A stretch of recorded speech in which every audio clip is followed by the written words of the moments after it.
সমুদ্র জলের ঢেউয়ে হাবুডুবু খাওয়ার পরেও ভালোবাসার কমতি রাখিনি। তবুও তুমি আমার ভালোবাসা বোঝোনি। প্রত্যেকবার বারংবার ভালোবাসি ভালোবাসি বলে চিৎকার করেছি। সেই চিৎকারে তুমি নিস্তব্ধ থাকতে। তোমার নিস্তব্ধ থাকার কারণ আমিও বুঝিনি।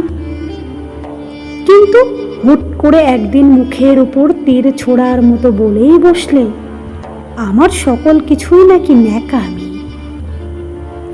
সেই তীর ছোড়াই আমি মরিনি, কিন্তু আমার মন ক্ষতবিক্ষত হয়েছে। সেই ক্ষতবিক্ষত তোমাকে বোঝাইনি।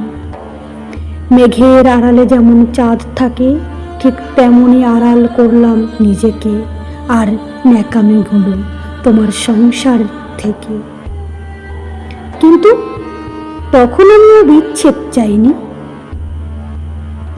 কিন্তু কিছুদিন যেতে না যেতেই তুমি তখন অভিযোগ করেছিলে, কিন্তু অভিমান করনি।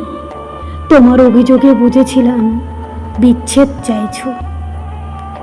কিন্তু আমি এক দৌড়ে সমস্ত ঝড় ঝাপটা তোলপাড় করে ছুটে গেলাম আবার তোমারই কাছে। তখন হেসে বললে আমার জন্য তোমার মনে কোনো প্রেম নেই। প্রচণ্ড রৌদ্রে ভিজে মাটি যেমন চৌচির হয়ে যায়, ঠিক তেমনই অবস্থা আমার। অনেক কাকুতি মিনতি করে বললাম। তুমি বললে এসব তোমার জীবনে কোনো প্রভাব ফেলে না, যদি তুমি থাকতে চাও থেকে যাও।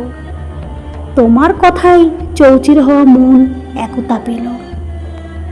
কিন্তু তুমি আবার বললে থাকবে, কিন্তু প্রেমহীন সংসারে।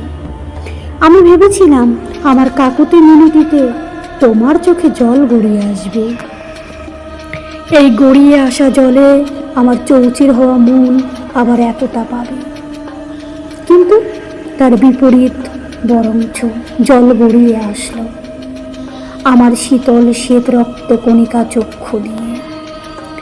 এবার চিৎকার করে গলা ফাটিয়ে বললাম, ভালোবাসি, এটা আর কখনো বলবো না, কিন্তু খুব ভালোবাসতাম এটা বলবো। এই সত্য ভালোবাসা বারংবার প্রত্যেকবার প্রকাশিত হয়েও যখন তোমার কাছে মিথ্যা রূপ নিয়েছিল, তোমার ভালোবাসার শ্বেত বিন্দু স্পর্শ করতে পারলো না, তখন নিজেকে খুবই বোকা মনে করেছিলাম। সেই বোকার ভাবনায় অনেক অভিমান জমাট বেঁধেছিল। কোনো রকমে নিজেকে সামলে নিয়ে তৎক্ষণাৎ মুখের উপর দরজা বন্ধ করে দিয়ে চলে আসলাম। সমস্ত অভিমানকে উপেক্ষা করে নিজেকে আর প্রেমহীন সংসারে আবদ্ধ জঞ্জাল করে রাখতে চাইনি। তাই শেষে বিচ্ছেদ নিলাম। তবে বিচ্ছেদ অভিশাপ হতে পারে, কিন্তু প্রেমহীন তো হতে পারে না। তাই আমার মন কাচের মতো স্বচ্ছ হলো। প্রেমহীন সংসারের চাইতে বিচ্ছেদ ঢের ভালো। বিচ্ছেদ অনেক ভালো, অনেক ভালো।